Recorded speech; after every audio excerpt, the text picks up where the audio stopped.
What's up, everybody? You are tuned into the first episode of The Remix, and I am your host, Kierra Cotton, here with Cleveland's own, the dirty boy himself, Freshie. How you doing today? Dirty? Yeah, what's up? Good, How you doing? good? Yeah. How you feeling? Thank you for sitting down with us. I know you're heading out tomorrow to California, so we're going to get to a lot of stuff today, but we're going to start by letting people know exactly who you are. So tell me a little bit about yourself. Freshie, dirty boy fresh, Eastside Cleveland, young, you know what I'm saying, young kid, young boy. Yeah. Just doing this, man. I'm doing this for the family, for the team, for everybody. Okay, we're going to talk about all of that, but let's start by, when exactly did you start rapping? I started rapping when I was like 9 years old, probably, like second, third grade. Okay. My mom used to rap, so with her being like a rapper first, like I think it just was in my blood, like I was probably meant to rap, so Right. I kind of always wanted to, I just ain't never do it. Okay. And then can you remember like the first time you ever rapped? Like take me back to that time, like you spitting for the first time. Yeah, no, I remember. My cousins remember too. But I got in trouble when I was like second or third grade for like writing notes. I was like cussing on the notes. I was like cussing, whatever. And anyway, long story short, like the principal got the note and like he was just like, I either send this to your mother, like, you know what I'm saying, she'll read this, or I throw it away. You just make a positive song about the most positive things in your life. Okay. And then, you feel me?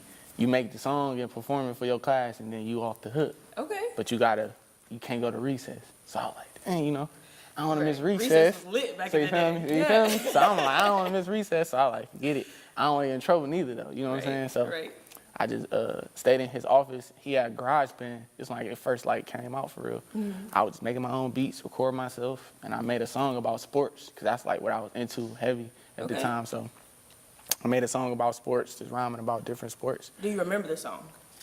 I mean, it was just like sport. I was just naming out songs of sports and stuff like water polo and I was just saying stuff. I don't know, but I performed it for my class though, and like everybody was like, oh, like clapping and stuff. That was your first taste of like the positive reception. Exactly. And then I just got to see like I ain't really had to like be outside to like be cool or like to have friends and stuff. I ain't got no brothers, so I used to be like trying to have friends. You're the only child? No, I have a sister. Oh, okay. But like just having like close friends, relatable. You know what I'm saying? Just other dudes like mine, other males like mine. You feel me? Okay. So you talked about your mom not finding out about the note that you wrote. So was your mom strict?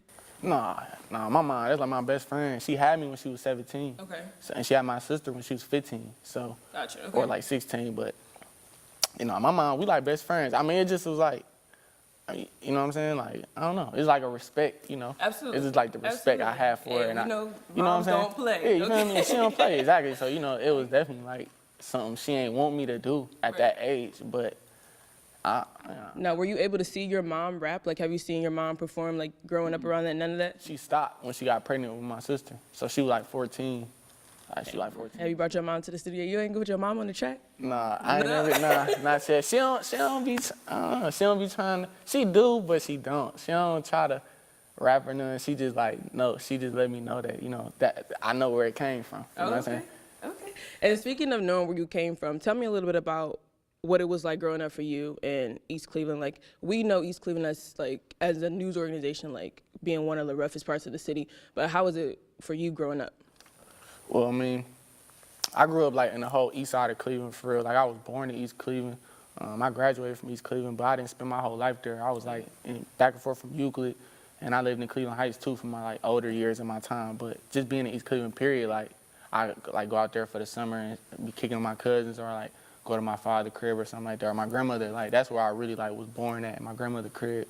But I mean, just from being there, the time I was there and the time I'm there now is like, I mean, it's just like it's not rough as far as in like things happening, but I mean it's like poverty stricken. It's just really people with no money. So it's good from that because you got close knitted people. Everybody knowing each other and having love for each other. But then at the same time, it's like it's just a small city with nothing going. You know what I'm saying? Really nothing positive going, but the things that the kids doing. So other than that, it was like influence, but it wasn't really much for us to do. You know what I'm saying? So, being from there, do you feel like there are a lot of other artists that have come out of East Cleveland that are doing things as far as the Cleveland music scene. What do you think about, like, how does East Cleveland have anything to do with its influence on music? Yeah, for sure, for sure. We got like Ray Jr. We got Doughboy. I'm missing somebody. EC Marv. We got Press Play. We got like East Cleveland rappers. We got Low Life. You know what I'm saying? Like it's East Cleveland rappers that's doing their thing. You know, it's just like I think East Cleveland is kind of like I don't know the word, but like they kind of like the old. I ain't gonna say older. Just like people kind of expect for people to be a certain way, and I think like the way I'm coming, like I come with my own style, like how I'm like switching everything Let's up. talk about that. Tell me a little bit about your style. I'm just a cool dude from the hood. Like I don't try to portray myself to be nothing else. You know what I'm saying? Like a lot of people feel like they gotta do certain things to get respect. You know what I'm saying? That just wasn't how I was raised for real. Like my father and my uncles and stuff, like they all like dudes who like in the streets, you know, was in the streets and stuff and put it aside to raise their families and to, you know what I'm saying, to chill out for real. So you had that example, so it was easy. Had a better example set, you know what I'm saying? And then I had my father in my life, you know what I'm saying? So it wasn't like I didn't know how to be, you know, I didn't want to be too wild of a person. I just wanted to be cool, you know, chill back, smoke some, you know. The girls like me, so I just be like into that, so. Okay, let's talk about that. You said be cool, kick back, smoke something. And clothes, you like clothes. I like clothes. I see you been doing your modeling thing. Yeah. I respect That's it. weird. I It's haven't crazy. seen them. He out here. What was the brand? Shout out the brand. We'll get their promo out there. Oh yeah, a couple brands for real. Shout out to Pleasures. Shout out to 49 Grand.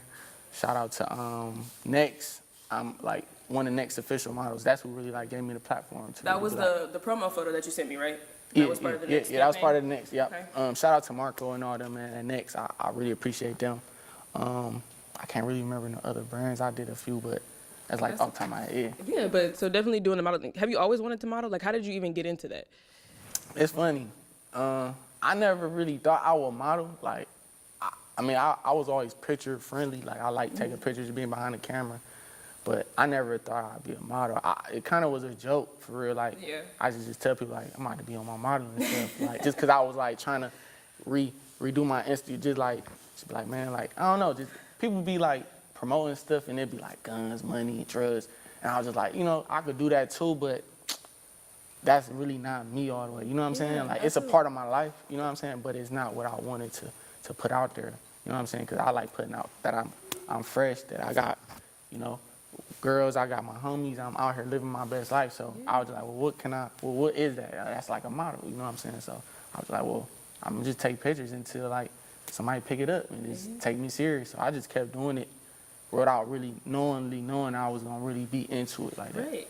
And it just popped. Yeah, Next was like the first people to write me a check for modeling. So like that's when I was like, oh yeah, I'm a model now. Super dope. Super dope. That's cool. All right, we're gonna switch gears a little bit. We're gonna take it to kind of like the national level. So, rap beef. So the last time I talked to you, you told me that you weren't really. They were having a discussion about who run Ohio, and you said, "I'm not trying to run Ohio. I'm trying to run the world." Right. So fast forward to 2018 now. We have MGK taking on Eminem. Now, what was your take on it? Shout out Kills, man. I mean, I never really, like, shout out Eminem, you know what I'm saying? But I ain't really never liked Eminem, like, music for real, to be honest, because it never related to me. Like, when I was that young, I wasn't going through drugs. You wasn't standing in your room? No. I wasn't standing. I wasn't going through drug problems. I wasn't that depressed, like, of a kid. I ain't saying people who listen to him are depressed. I just wasn't going through those things. We was listening to Chamillionaire, Gucci Man, like, you know, stuff like that. We was turning Lil Wayne. Like, we come from nothing, so we was trying to get better. We wasn't trying to be lower. So I don't know. But set aside from that, I mean, MGK, I used to perform with Kells, like, before he was who he is now. Like, he really was a major part of my influence, you know what I'm saying, as an artist. So I'm on his side. And then, you know, Tezo, I'm rocking with EST, Double, you know, the whole EST squad. Gotta put on for the Cleveland family. Cleveland, yeah. Have you yourself ever been in a rap beef? I never been in it. People put me in beefs, but you can't beef with me. I'm too cool. But you'll realize, like, I'm beefing with Freshie. Like, he too cool. Like, how can you beef with me? So, other than it's about a girl, but I mean, you know. So is that to say you would never respond? So if someone put out a diss track, would you respond? I would, but I would, if I respond to somebody, I'm gonna end somebody's career for real, like. You coming that Yeah, hard? like, cause people don't really know that I can rap for real, but I don't like saying stuff like that. It sounds so corny to me. That's why I don't do it. Be honest, but it's okay. but if I did do it, it'd like, yeah. But I don't know. Probably not though. To be honest, I probably You won't. wouldn't give it the time? Yeah, I probably make one. I probably won't drop it. Just for yourself, self-gratification? Okay, just for you and the homies in the studio. Yeah, I don't really be caring that much, man. People be in love with me too, so I couldn't even picture myself getting that mad to be like, oh, I'm about to go in the studio, rip this dude apart. Right. I don't know. Tell me a little about your experience in the studio. What's your creative process? So we hear your music. If you haven't, tell people where to find it. SoundCloud, Spotify, YouTube, Apple Music, everywhere, Google, everywhere, man. It's everywhere. Okay. But Freshie, just type in Freshie, search Freshie. Okay, and then again, just the creative process. So if you go in the booth, are you a writer? Or are you you do it on your phone? Tell me what that creative process is like for you. Man, I've been making music for so long. I do everything now. Like, I really ain't got no specific way how I make it. Like now, it just all depends on what I'm going through or like how I feel. So sometimes I might just be in the mode where I'm just straight freestyling all my music, and then you get songs like Jesus P, 30 Way Fresh, and stuff like that. Then I might just be in the time I want to write. Then you get stuff like Nothing New and Brady Bunch. So Yeah. it all depends. Or Brady Bunch, actually I did like both. I like freestyle and then I wrote. So I don't know, it'd be different. It all depends on the vibe for real. I really ain't got no specific formula how I do it though. Okay. Is there a specific song that sticks out in your head as like, yo, I was really being myself on this song, or this song really represents me and who I am? All of them. All my newest records, because I had went through a phase where like I was like trying to like really kind of please my homies who's like into like real hip hoppy rap at a point, and I was like making stuff like that, and it was cool though, but I wasn't playing it. I wasn't even playing it to myself. You know what I'm saying? So when I was like, you know what, I'm about to just like do me and like really make the music I want to make, even though my homies might listen to this, but like I'm about to just do me. You know what I'm saying? Is that hard for you to find that balance, like between like you and your homies, and then as an artist? It used to, because I'm the youngest. I'm always the youngest, even in my family. My cousins, like I'm the youngest. With my friends, I'll be the youngest. So, and I ain't got no brothers, so I really like take my friends' opinion, or just like my close friends, you know, just the loyalty. Like I'm really connected, like with my homies and stuff. Like not, you know what I'm saying, just like funny like that, but just really, you know what I'm saying, just being realistic though. Like I really be having real love for the people I call my family, or you know what I'm saying, my friends. So if they kind of like a part of something, you know, and I'm not really a part of it, then I'll probably like distance myself, do my own thing. But it's not really hard, but it kind of, because they, you know, them your friends. These like the people that I'm around most of the time. So, but I kind of got to a point where now like they understand that I'm like a certain way. So I think it's becoming like a new experiment for everybody, just to try something new. Like I'm listening to what they listen to, I listen to. So it just be like good for everybody. What do you listen to? I like silence a lot. Yeah. I like to be silent a lot. But music-wise, I don't really got no specific. I mean, I be like bumping SoundCloud all the time. Is there a specific genre that you like? Trap, rap. I like R&B, but I like rapping. I like The Weeknd. That's my like favorite artist, or like Isley Brothers. Okay. Or like, I remember when I was younger, listening to NSYNC. Like I was gonna ask, do you have like any like rock influences? Like I feel like I pick up that in your sound a little bit. Hollywood did. Like when I was like younger, my cousin, he was like deep into that. Like I had a weird cousin. It's funny because my two families, so it's funny. It's like the weird, but then the hood side. But my cousin, he was just like into that heavy, and he just got me hit to a lot of stuff. But yeah, like I used to be into the rock stuff, the punk stuff, so a little bit. Okay, and then let's get a little bit more personal. Like, what are some of your greatest obstacles like in life? What has been the greatest obstacle for you thus far?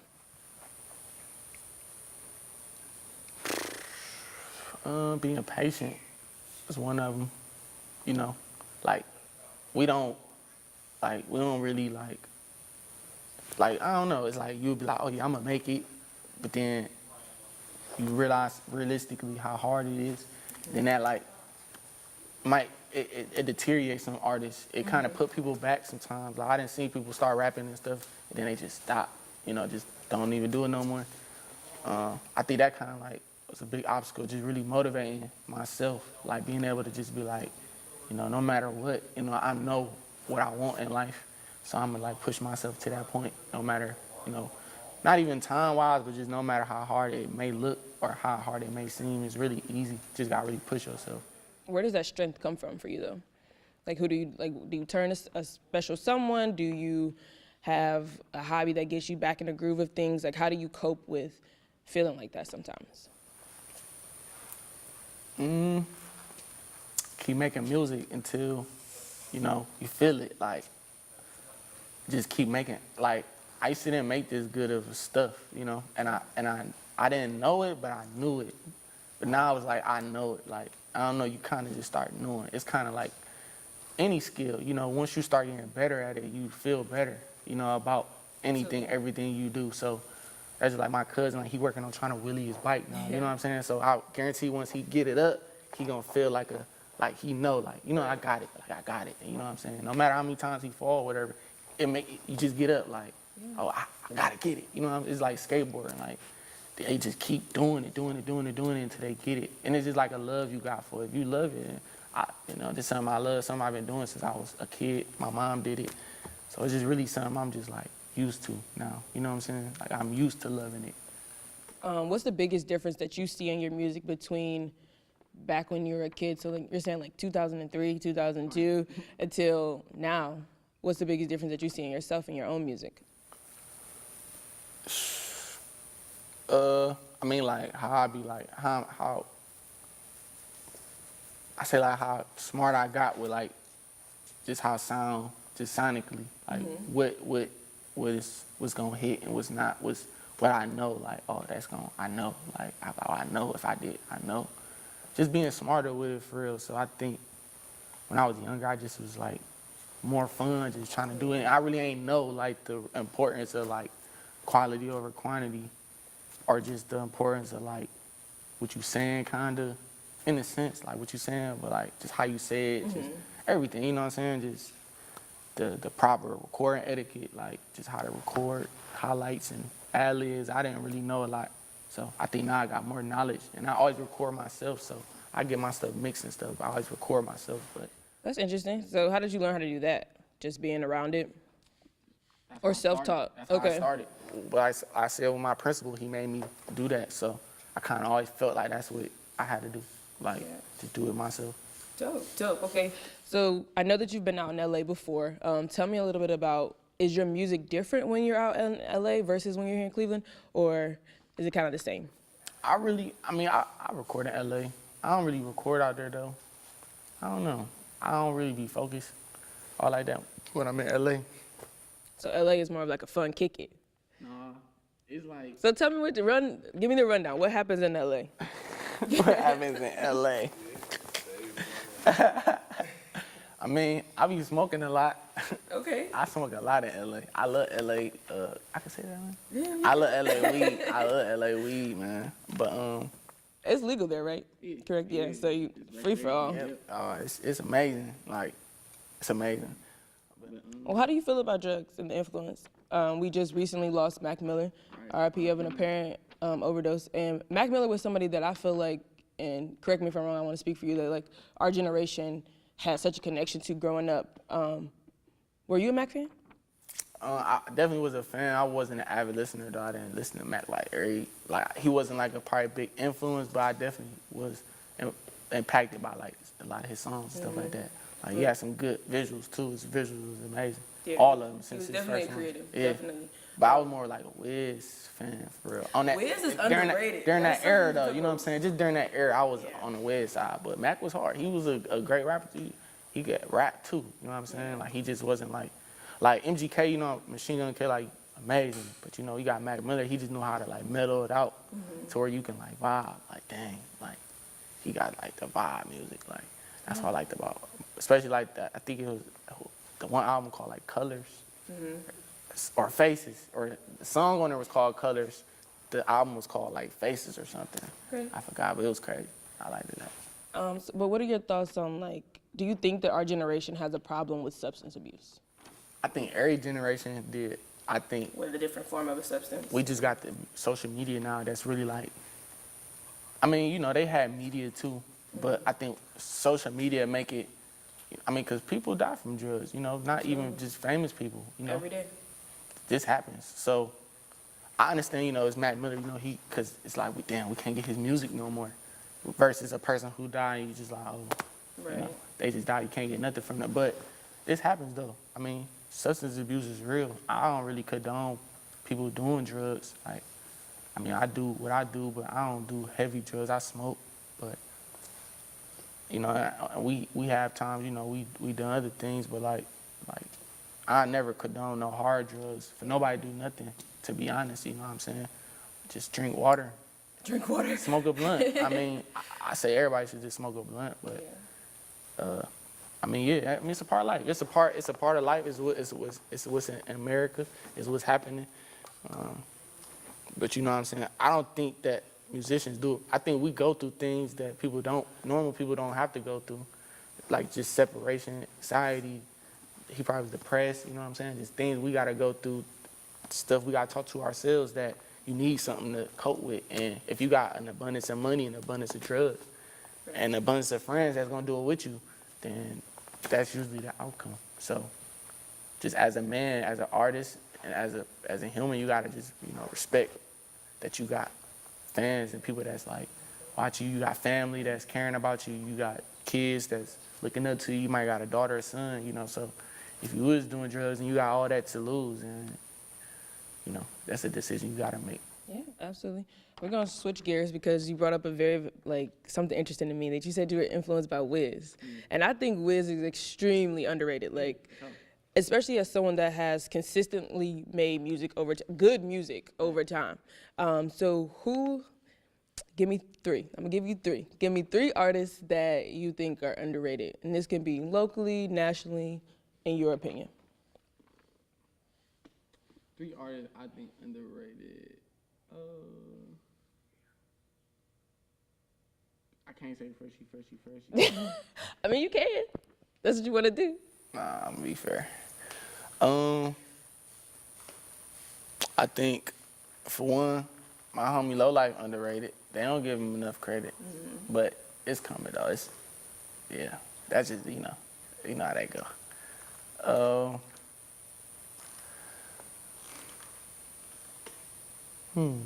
I won't make you think too hard about it if you don't got it. I don't know. I feel like everybody get what they deserve, man. I don't know. Do you think you're underrated? Even with the I don't know, success that because you've I don't reached? feel like people can break me. Like, Okay. I don't feel like nobody can rate nobody. To be honest, I feel like you are what you put out. Like, if you're not going hard, then, you know, they just don't not know about you. Right. But if you're doing some crazy stuff and you doing what you're supposed to be doing musically, and, you know. And you talk about people knowing you. Your fans are crazy. I've seen them with my own two eyes. Get somebody outside. I think somebody outside want me to sign backwood. Oh, you got my phone. Dude was like, bro, I'm at the Y. I'm trying to get an order, but I wasn't on my phone. I was trying to get in here. Yeah. I think he might still be outside. Okay, well, we go I try to gotta wrap see. it up so he All can right. get outside. I gotta see. He might still be. Check my phone. You could go off live, bro. Check my DM. What's the craziest interaction that you've had with a fan?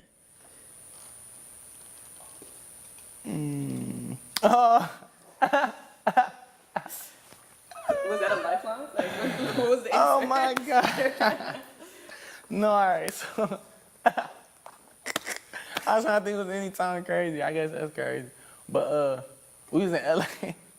We was in LA when I was performing, and this fan, he was like, dude, I'm a super fan, like, you know, Dirty Boy. I'm trying to get in Dirty Boy. How do I be a Dirty Boy? So I'm like drunk. We just having fun. I just performed. It was lit. So I was just like, I'm gonna do you like how we do it in the hood, like how we do it where I'm from. You gotta get jumped in. We need 3 to the chest. You 3 to the chest. He was like a nerdy, like, oh man, it was funny. It was bad, but it was funny.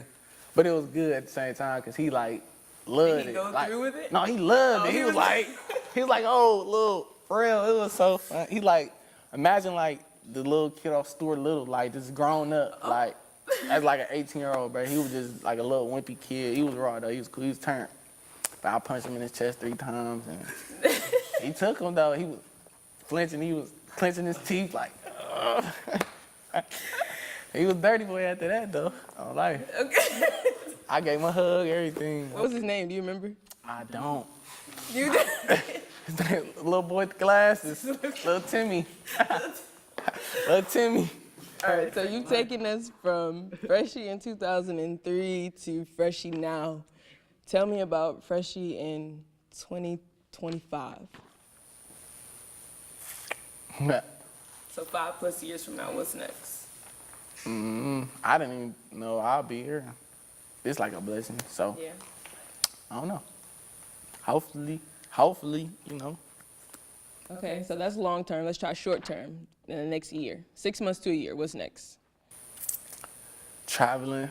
I might drop a project. I just signed a management deal. Well, not really a deal, but I just signed with a new management. So we kind of like in the works of some stuff right now. Would you sign a deal, or are you trying to go the independent route? We'll see. We'll see. They talking right? I mean, you know, I would though, yeah. Of course, because, you know, you gotta start from somewhere. As long as it's the right deal, you know, I just won't sign any deal. Right. If it's the right deal, that's gonna Right, help me and be able to help my family, of course. Because that's all I'm doing it for, is to help my family and myself and the people I consider my family, you know what I'm saying? And like the people I work with, music-wise. Other than that, you know, I really ain't got nobody else to prove it to. My fans, I'm just trying to keep giving them music. They just want music and content. I'm just trying to give them the best music and the best content I could. So if that means, you know, going with a deal, then I'm going to go with a deal. If that means going independently, then I'm going to be independent. So whatever I could do to help, like I said, my family and me. Yeah. So the last time we talked, you told me that if you could dream up a feature for yourself, you told me it would be The Weeknd. Yeah. Does that still stand? I got a couple, but yeah, of course. I really want to do a song with Ray Shrimmer, though. Okay. That's like a dream record, for sure. I think that's all I have for you guys. If you want to plug your social media, let people know where to find you, all that good stuff. Yeah, you can find me at Yeah Freshie on everything, Twitter, Instagram, SoundCloud Freshie, like I said, YouTube Freshie, Apple Music, Spotify Freshie, Yeah Freshie, Dirty Boy Fresh, you already know. You know how we doing it, dirty. Thank you guys so much for watching the remix. He's Freshie, I'm Kierra Cotton. Each and every Friday, tune in, y'all. Yeah. Dirty.